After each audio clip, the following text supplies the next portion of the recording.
Ladies and gentlemen, welcome to the Clayton Dembski Show, the Big Clayt podcast, the only podcast in the entire world recorded out of this apartment in Mill Valley, California. For now. Maybe there'll be another. We'll see.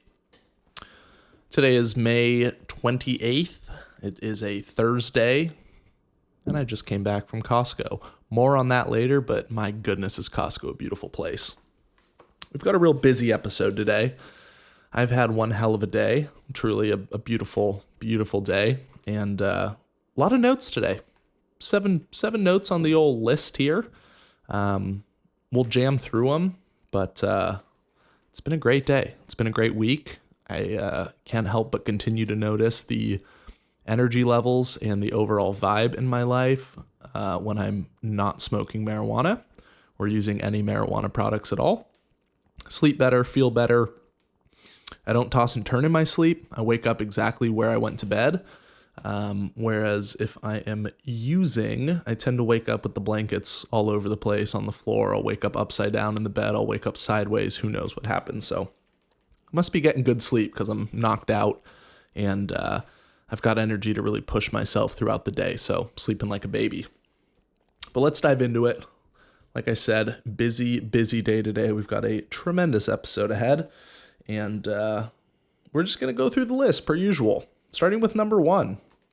Had a nice moment on the freeway yesterday on the way to the softball match that I spoke about in depth in yesterday's episode. And I was driving. As you've known, if you followed along, I got a truck a couple months ago, white Toyota Tacoma. And every time I see somebody in a white Tacoma, I make sure to try to get their attention and wave and give them a little whole brow. We in the taco together, even though we're in separate cars, because it's just fun. And I've never had a truck before, and I think they're awesome. So I was driving a softball, saw a gentleman who looked like he was coming back from some sort of laborious work job. Bunch of ladders and rakes and hose and all kinds of thing in his truck. He had a little bit more of a souped up taco than I do, but we were driving down the freeway. I saw him. I came up, pulled up on the right side, couple lanes over, and just gave him a couple looks until he looked over, and then he saw me, and I gave him a little shaka, and he like waved and did a little quick one, like he wasn't sure if I was looking at him, and then he realized I was in the similar or also a white Tacoma, and just had a little moment. So I think the moral of that story is you can build community even with people you don't talk to. You can connect with people you may not have the fortune or have the pleasure to actually speak with. And it was great. It was fun, felt good, and made a little Tacoma buddy on the road. So that's point number 1. Excuse me. Daddy might need a little water today. Point number 2. Larkspur Beautification Committee. Every year, as spring rolls around and the winter closes up shop for the year, the lovely folks at the Larkspur Corte Madera Beautification Committee take it upon themselves and take a little bit of tax dollars. Happy to pay for it. I love it. But they beautify the town, which is just tremendous. And what that looks like in most form is these flower baskets that they hang on lamp posts all around the town. And it's a pretty upper class thing to do and quite a luxury. But gosh, it is so good. It makes it feel so good when you're walking around. It's pretty. It brings life into, the paths and the roads and the walkways and everything around here. And I noticed today that they're up. I'm sure they've been up for a little while, but they really caught my eye today with just the most beautiful blooming flowers coming out of these hanging baskets all around town. So caught a peek of that on my way out of the gym and just felt so grateful. Every 4th of July, there's the local parade in Larkspur. And they have a float that goes through, and we cheer our heads off for them because it really feels good. It's like walking through. I don't know if you ever played a sport and you had a locker room. You have a nice clean, but forget yesterday's episode. There's going to be some knows in this, whatever. But if you've ever been in a sports locker room, when it's brand new, when it's clean, it just feels better. You want to work harder. You want to play harder.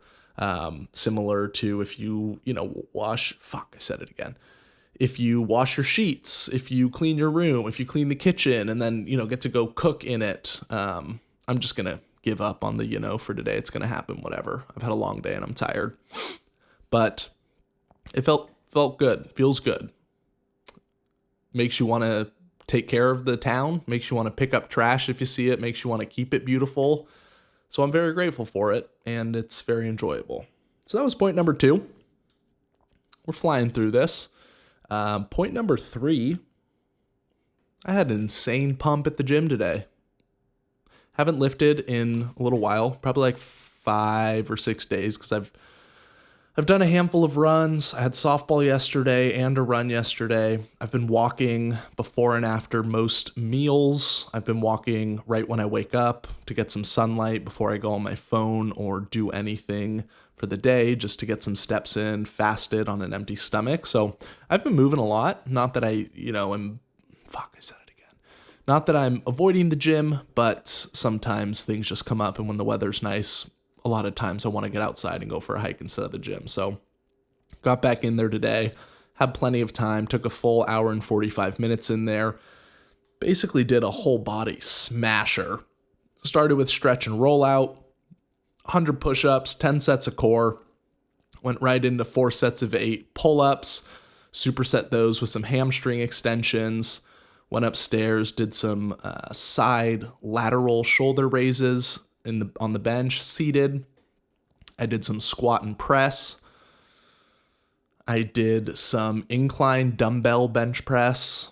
I did easy bar skull crushers, and then I capped it off with some easy bar curls. So pretty hefty lift, and I am now focusing on pushing to failure between 8 and 15 reps. That's going to be my new regiment for a little while. Really push the body, get up to a weight where I can't do more than 15, and hopefully I'm closer to that 8 range. I really want to build some muscle to help me lean out.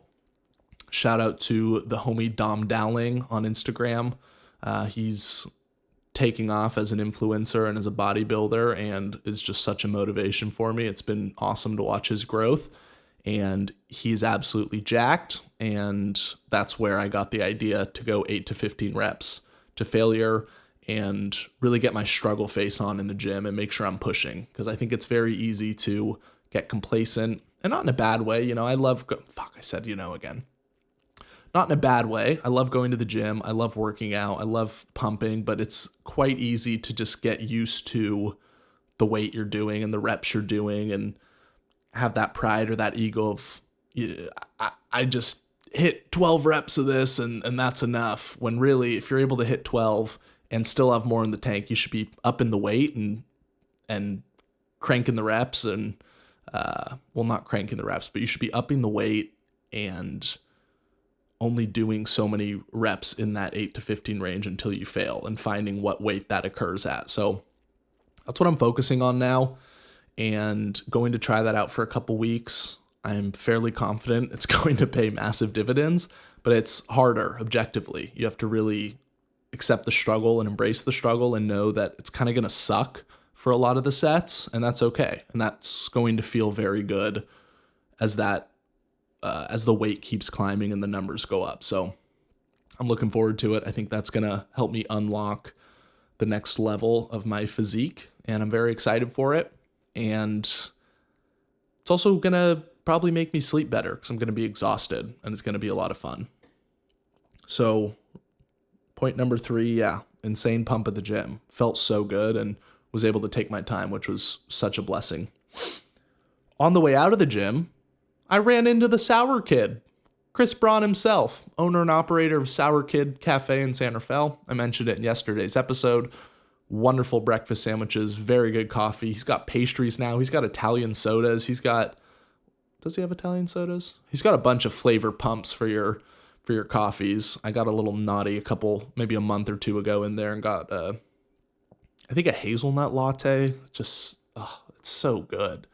delicious, a little bit of sweetness, but not too sweet. He's really mature about it and makes a great coffee, so go support the kid. But I ran into him. We had a nice conversation out front for a couple minutes, talked about the game yesterday, how fired up we both were, how much fun we had even though we took the L, and how great it was to get out there and just enjoy it and play hard. And we were both wishing, honestly, that we could play 2 or 3 nights a week instead of just the one night. So really good to see him.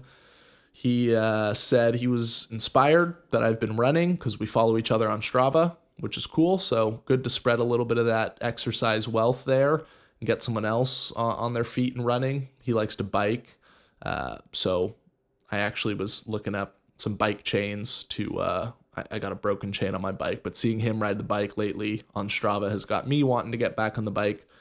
More to come on bike shops later, point number 7, but ran into the Sour Kid and it was awesome. Really fun to see the Novato Vintage Oaks players out in the wild, and just a blessing. Just another reminder that community is awesome and that having good people around you is good for the heart and good for the soul. So tip of the cap to old Chris Braun of Sour Kid, and it was good to run into him. I got to do a big hike or a big run soon and then go get a nice little reward sandwich at his shop one of these days. So speaking of rewards, this actually isn't on the list today, but I did wake up and write down my list of goals that I've been procrastinating for a day or two. I still need to establish a firm reward system for what I'm going to treat myself with at each milestone that I achieve, but I've got a list here of about 1, 2, 3, 4, 5, 6, 7, 8, 9, 10, 20, I said, again, 20 or something goals that I want to hit. And they're kind of stepped progressively, especially the numeric ones. But that's going to be good.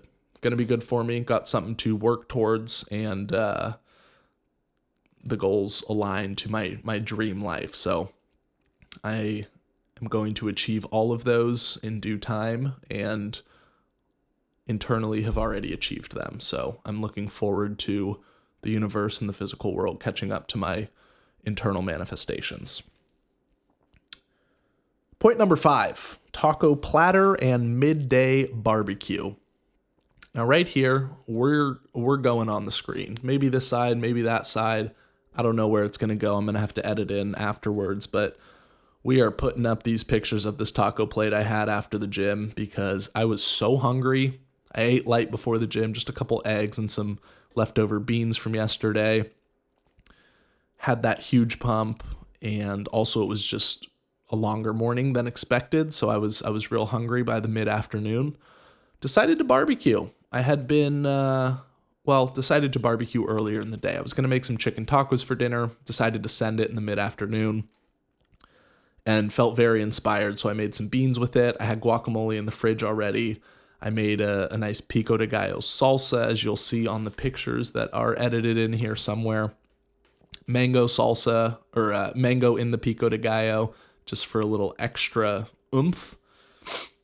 Cilantro lime rice, beans, I call them beans that'll make you dance, and basically the meta there is just cook down some onions, garlic, and peppers. I didn't have peppers today, so it was just onion, garlic, and then toss the beans in, get it some nice salt, and cook it down in chicken stock until it's not refried, because I'm not mashing the beans at all, but cooked until they're softened and they naturally leach out some of that starch, so it gets a little, not soupy, but like a thick kind of soup, somewhere between like the beans you get at Chipotle and a proper refried bean. So delicious. It's my favorite way to make beans with anything taco or kind of, Latin inspired. But that was so good. The cilantro lime rice. I also put some butter in it for a little extra fat because I was feeling like I needed some good calories today. And yeah, it was so good. I didn't have the right serving plate, so it's on this enormous tray. But then at Costco tonight, I got new trays, more personal sized trays, kind of like the ones they have at Hook Fish Co. So I'm very excited to serve some food on those. I like to eat off a non-traditional dish, whether that's a square plate, whether that's a little wooden board like Japanese food, whether that's a metal tray. basically anything but a plate. Even a plate bowl is much better than a plate to me. Plates are just outdated, if you will. No hate to plates, but I like a unique dish to eat off of. So that was awesome. Got to barbecue in the middle of the day. One of the neighbors said it smelled really good. I felt kind of bad because I should probably offer some food. Like, yeah, come grab a taco. But I'm like, no. Pay me if you want my food. But, he's a nice guy. Whatever. Shouts out to Todd. That's point number 5, taco platter and midday barbecue. So grateful. I was standing out there. It was a little bit of a kind of cloudy, foggier morning and an early afternoon, and then it cleared off right as I was barbecuing. So the sun was poking through the trees. Just wheel out the barbecue from behind my parking spot, put it out in the little courtyard at my apartment complex, and feast away. So a lot of that to come in the near term, midterm, and long term future. Point number 6, in my very inspirational and motivating chats with my very close friend yesterday, I came to the conclusion that I need to get going on some of the business ideas that I want to implement and ultimately turn into my primary source of income as I achieve my dream life. And one thing I've had some success with and good reviews on in the past are both the garlic butter that I make as well as the caramelized onion cream cheese. I love the idea of selling food products, whether that's a restaurant, whether that's something pre-made. I have so many staples that I keep in my fridge that really elevate food and make cooking so much easier. And on my end, I'm the one, again. On my end, I am the one who actually goes in and spends the time making all of those things to then keep in my fridge as kind of regular homemade staples that I can add to things like garlic butter. You can put it on steak, you can put it on potatoes, you can put it on just bread to have actual garlic bread, you can put it on, whatever you want. Put it on, so I just eat it plain sometimes. Just grab a little chunk of that and nibble on it like it's some soft cheese or something because it's so darn good. But back to the point, I spend that time. Maybe it's a Sunday, maybe I have a slow day in the middle of the week, and I put a few hours in to make these things that then make cooking the rest of the week very easily. If you're just steaming some potatoes, that's fine. But if you put a little pat of some homemade garlic butter on it, you have more of like a dish, if you will. So I want to bring that to other people who are unwilling to put in that time. There's a lot of people who are already unwilling just to cook in the first place. And those are probably people who are dousing everything in Chick-fil-A sauce or putting ketchup on everything. Or there's a lot of hacks for very amateur home cooks to make things taste better, especially if you're not particularly inclined in the kitchen. So that's really the goal here, is to spread that love through food and really help people out. Because, first and foremost, let's be very clear. The goal is to fucking make money. But I have to feel good about what I'm doing while making money. Otherwise, it's just icky. So if I can deliver that opportunity to people for them to hopefully get inspired to actually cook, put in just a little bit of work, and then top it off with something like garlic butter, or even just buying a bagel, a pack of bagels at the store from a bakery, and then having a delicious cream cheese to put on it. For the price of 4 bagels, or for the price of 1 bagel, you're going to get 4 bagels if you're doing it at home, if you're not, having someone slap it together at a restaurant for a 200 to 50% upcharge. So there are things like that I genuinely believe in, and I think there's enough of a niche to be successful in it, and I believe that it will work. And if it doesn't, I'll pivot, but I see the shit people buy at the store, and it's just absolute garbage, full of sugar, full of crappy ingredients, full of seed oils, full of all this stuff that you just don't want in your body. Well, maybe you do, maybe you don't. I can't speak for it, but objectively, it's not optimal for the human body. So that's my goal, is to bring better ingredients, better pizza, Papa John's. Just kidding. It's not a pizza joint, but that's the goal here, is to help people out, get people inspired, and kind of provide that extra mile or that last little bit of flavor and oomph that's going to hopefully make people more excited to cook at home and find something they love and eat some healthier foods. So I like it. Maybe you don't. Maybe it's a bad idea. Maybe it's a great idea. Only time will tell. But I went to Costco today. I bought a bunch of butter, cream cheese, garlic, olive oil to roast the garlic in, onions, whatever, all the ingredients that I need. And I'm going to make a bunch of batches. I'm going to put them all in a cooler. I'm going to head down to the local town square with some signage and sell it and hopefully sell out. That's the plan. Hopefully the 5-0, the po-po don't roll up on me, because it is certainly not yet a legal business, but I was inspired by the kids selling muffins at the Memorial Day get together, and if he can do it, I can do it. I don't care if he's a kid, whatever. I think the people around here will be excited about it, and worst case, even if none of it sells, I get to go talk to people and get to put myself out there, step out of my comfort zone, and do something that I'm passionate about. And I promise you, if it doesn't work here, I will find a town that it does work in, and I will sell out. So very excited for that. I got to crunch the numbers. Obviously, I'm not buying from like a food supplier yet. I'm just going to Costco because that's the cheapest place I can find good quality ingredients.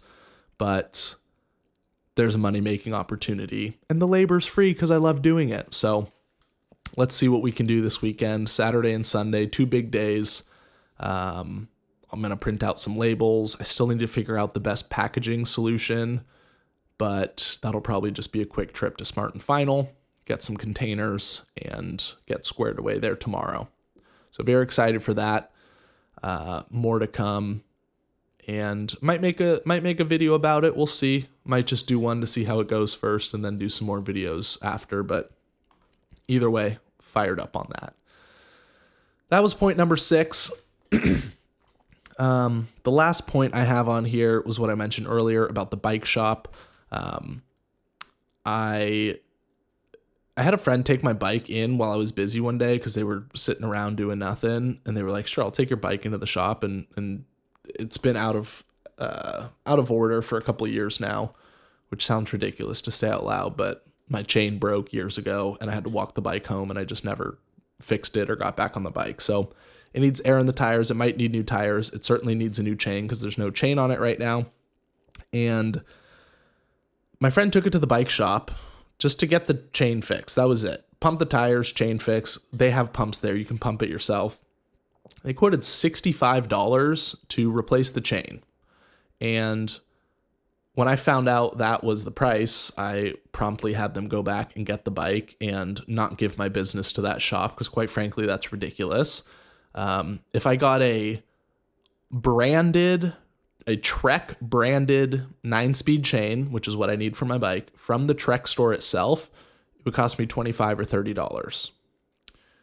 The shop's charging $65 for some off-brand and then the installation. And I'm like, that's so ridiculous. That's, at best, even if it was the branded Trek chain that's going to work best on the bike for $30, you're charging an additional $35 to put the chain on. If you're me, it'll take me 15 minutes watching a YouTube video and then learning on the fly how to put the chain back on and then fixing it myself. And they want $35 for some trained expert to go in and do that. Even if they're charging a half hour of labor, which is ludicrous, that's $70 an hour for labor for fucking bike parts. Like, we're talking, anyway, I don't need to get into it, but that just rubbed me the wrong way. And I think that's absurd.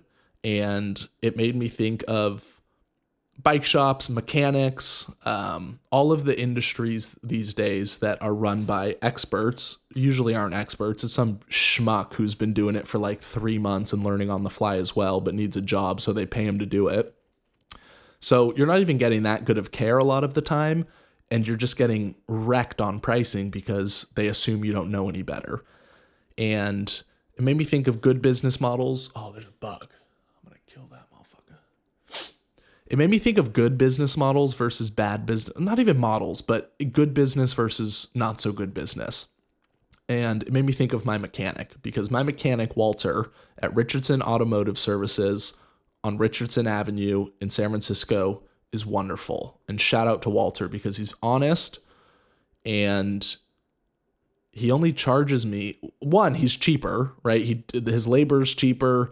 He has a team that I trust more. I trust him. He's been very honest with me from day one.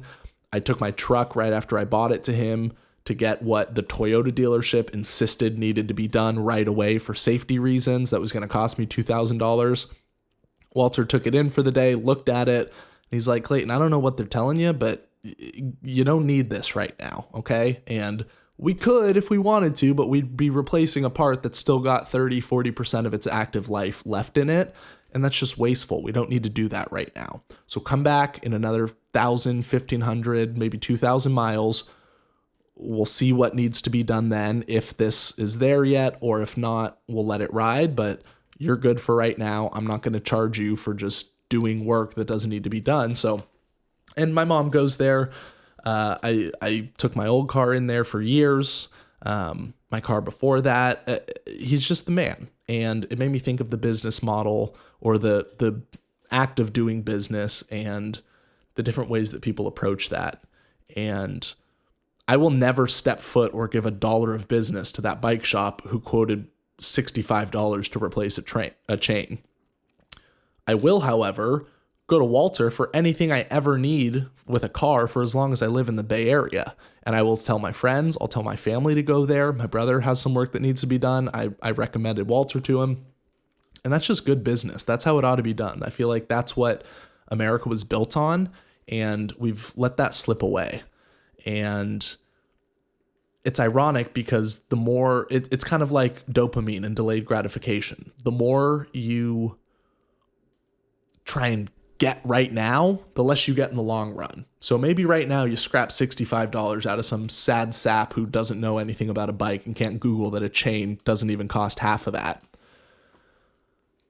And you'll take advantage of those people, and they'll probably come back. And if they're, whatever, very wealthy, or they're not careful with their money, and I'm not saying you have to be cheap, but to just get ripped for an extra $20-$30, like, that's dinner right there. I could take a friend. I could show up to my mom's house with a nice salad for dinner from Blue Barn that she loves and go, hey, I saved money on my bike, so I brought you dinner. You know, it's not about being cheap. It's about paying for what you ought to actually pay for and not getting ripped off, because that's just morally and inherently wrong in my opinion. So Walter, for example, is not going to get $2,000 out of me 3 weeks ago when I took the truck in. But until I move away from this city, he's going to get all of my business. And that's what a good businessman is, in my opinion. And that's what honesty gets you. And yeah, it bugged me, but it also made me very grateful for the businesses that are honest and are upfront with you and want your long-term business and want to build a relationship with you. So shout out to Walter. Thumbs down to the shop near me, the bike shop, but whatever, you know, they are who they are. I get it. They're a smaller shop. They got to make money, but that's just gross. And I don't play that game. So that's what I wrote.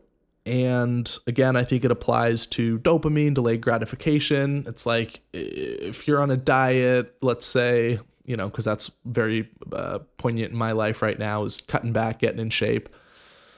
I could do, that's a bad example, actually. I'm not going to do that example. But the point is, if you want it now and you're not willing to play the long game and to invest in good business habits or good habits in whatever it is, if it's outside of business, then it's going to burn out. It's not going to work well, and people are going to catch on to that. And I don't like that shit. So don't be that guy. Don't do it that way. Be like Walter. Be an honest stand-up businessman, and it's always going to be better on the back end. It's the same as like the, you know, Temu or like different Chinese company models where they'll sell you crap because it's so cheap and they make a quick buck, but you're never going to go back because then they send you some product that's absolute dog shit.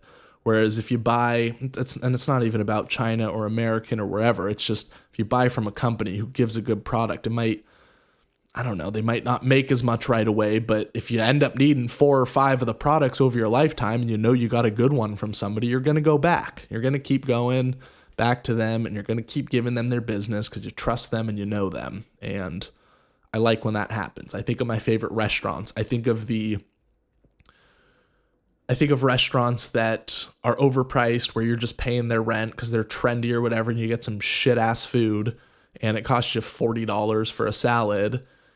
And like, I'm not ever going back there.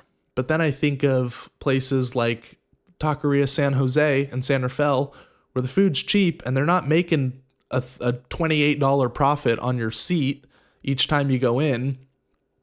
And obviously it's, it's different quality of food. It's cheaper, easier to make, whatever. But I'm going to go to those places way more because it's a good deal and they're honest about it and they're not jacking up the price for the sake of their own profits. They're just putting out good food at a good, reasonable price, knowing that they're supplying the community with a good opportunity to eat for a reasonable price. And so I go back there and I go back and I go back and I go back because that's how good business is done. So that's a ramble, but be better, businesses. Be better. I know times are tough, but don't start screwing over your customers, all right? If your business is failing, find a way to make it better. Find a way to get long-term customers. Find a way to go the extra mile and put out a better product so that people have absolutely no reason to go anywhere else but your shop or your restaurant or your spot, whatever it is, right? Be undeniable and people will show up and give you their business. And that's probably it for today. A great day. Really good food. I'll go back and add those photos now once I edit this. And yeah, grateful, feeling good, and ready to attack tomorrow. I've got a good one tomorrow. Good day. Busy day. I've got a big old task list